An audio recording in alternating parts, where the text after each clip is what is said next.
Alors, tu te demandes comment faire un timelapse avec l'Insta360 X5?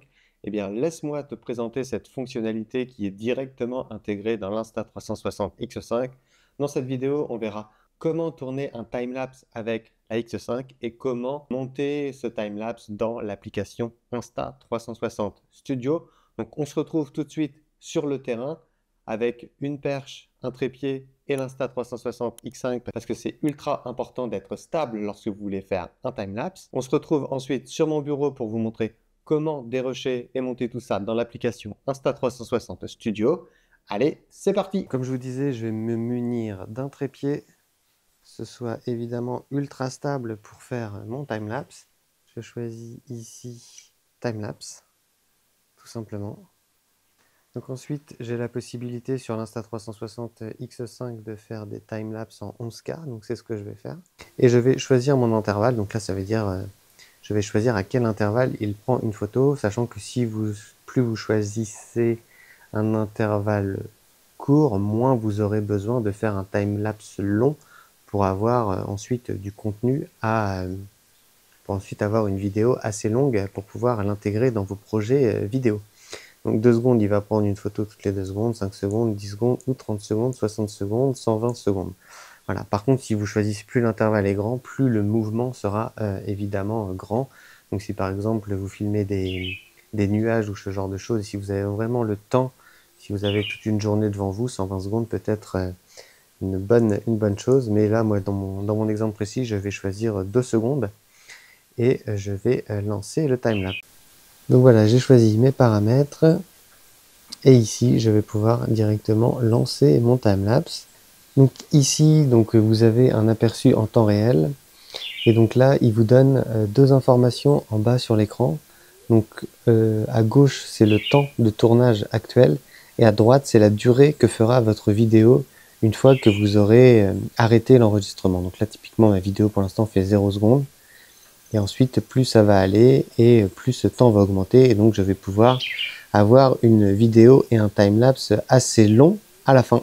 On se retrouve donc juste après la fin du timelapse. On se retrouve sur mon bureau pour pouvoir dérocher cette vidéo et puis faire le montage dans Insta360 Studio. Ok, là maintenant, je viens de terminer le tournage de mon timelapse. J'ai importé mon fichier dans Insta360 Studio et on va voir quelles sont les possibilités qu'il nous offre pour pouvoir faire un montage et un dérochage correct d'un timelapse fait avec l'Insta360 X5. Allez, je vous montre tout ça. Donc déjà, première chose, on va le lire. Donc j'ai dû tourner une bonne trentaine de minutes, quarantaine de minutes, et donc j'ai un fichier qui fait 38 secondes, ce qui est généralement largement suffisant pour un timelapse, que vous allez voir, ensuite on va pouvoir l'accélérer. Il faut quand même avoir, à mon avis, 20-30 secondes pour pouvoir avoir, on va dire, de la matière à intégrer dans un montage final. C'est important. Mais ça sert à rien d'avoir 3, 4, 5 minutes, sauf si vous voulez vraiment faire un effet très accéléré. Et encore une fois, si vous avez beaucoup de temps, vous pouvez aussi augmenter l'intervalle, ce qui fait que ça réduira le temps total de votre timelapse. Donc là, je vais faire play, et donc là, voilà, on voit hein, le timelapse avec les nuages notamment qui bougent. C'était l'effet que je voulais faire.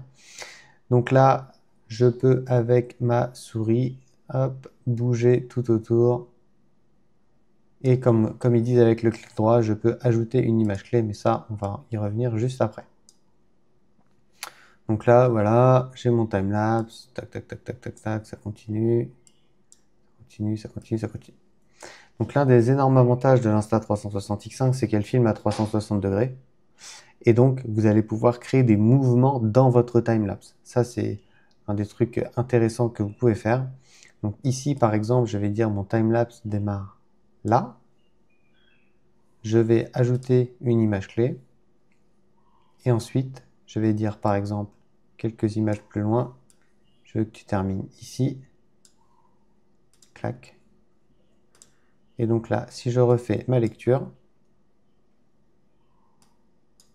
hop, je remets mon point. J'ai un mouvement, alors que je n'ai qu'une caméra, un mouvement parfaitement stabilisé. Et donc, j'ai un time-lapse en plein mouvement, ce que vous ne pourriez pas faire avec une caméra fixe, bien évidemment. Donc là, c'est l'énorme avantage de la 360, c'est que vous pouvez faire un mouvement dans votre time-lapse. Ça, c'est vraiment top. Je peux également, par exemple, rajouter un autre mouvement. Donc là, je peux lui dire, hop, reviens au niveau du ciel, par exemple. Voilà. Et ici, par exemple, je peux lui dire, hop, tu vas venir zoomer. Et donc, ça me fait ça. Un mouvement de gauche à droite. Ensuite, un mouvement vers le ciel. Et ensuite, un zoom. Donc, vous voyez, ça offre vraiment des possibilités assez impressionnantes. Surtout que là, on est en 8K. Donc là, on peut vraiment zoomer dans la vidéo sans perdre trop de qualité. Donc ça, c'est la fonctionnalité image clé. C'est plutôt une fonctionnalité qui est intéressante si vous voulez créer du mouvement dans votre timelapse.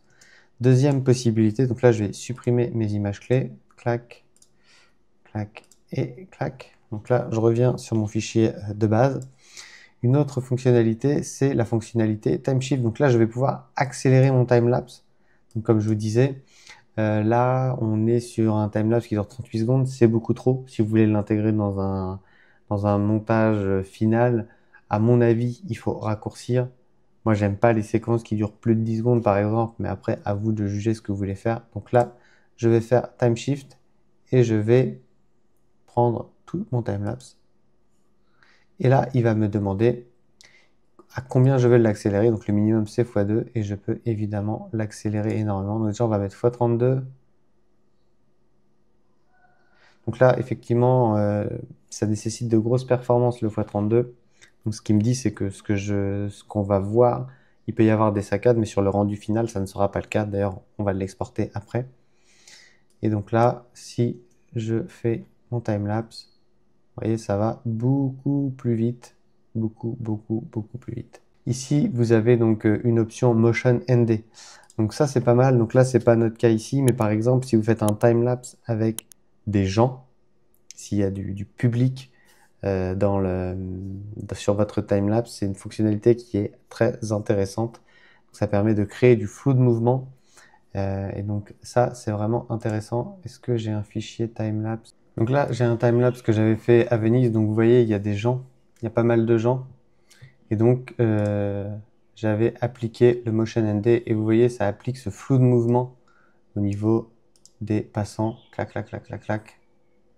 Donc voilà, c'est un style que vous pouvez utiliser si vous le souhaitez. Et donc pour revenir à notre timelapse, une fois que c'est fait, vous allez pouvoir l'exporter ici. Vous allez pouvoir choisir un emplacement. Vous allez pouvoir choisir un paramètre prédéfini. Donc ça, vous pouvez définir des paramètres prédéfinis de format d'exportation que vous avez l'habitude d'utiliser et ça vous permettra de les réutiliser à chaque fois. Le format de codec et vous pouvez lancer votre export. Ici, vous avez les tâches en cours et vous avez donc mon export qui est en cours. Et voilà, et une fois que le timelapse est fini d'exporter, vous avez un timelapse parfaitement fluide. Donc ici, pas de souci, hein, comme c'était indiqué. Moi là, j'y suis allé un peu fort, hein, il n'y a qu'une seconde de vidéo. Mais voilà, je pense que vous avez compris l'idée et comment faire un timelapse sur l'Insta360X5. Bon voilà, vous savez maintenant comment monter un timelapse, comment tourner, monter un timelapse. J'espère que cette vidéo vous aura plu. Si vous êtes intéressé par l'Insta360X5, sachez qu'il y a un lien dans la description, lien qui vous permet d'avoir un accessoire offert sur la caméra Insta360X5. C'est un lien vers le site officiel. C'est à mon sens le meilleur endroit pour pouvoir commander toutes les caméras Insta360. C'est l'endroit où il y a généralement les meilleures promotions. J'espère que cette vidéo vous aura plu. Si c'est le cas, n'hésitez pas à liker. N'hésitez pas aussi à me poser des questions dans les commentaires. Je me ferai un plaisir de vous répondre à toutes vos questions sur tous les produits Insta360. N'hésitez pas à m'en parler en commentaire. N'hésitez pas aussi à vous abonner à la chaîne. Et moi, je vous dis à plus. Salut!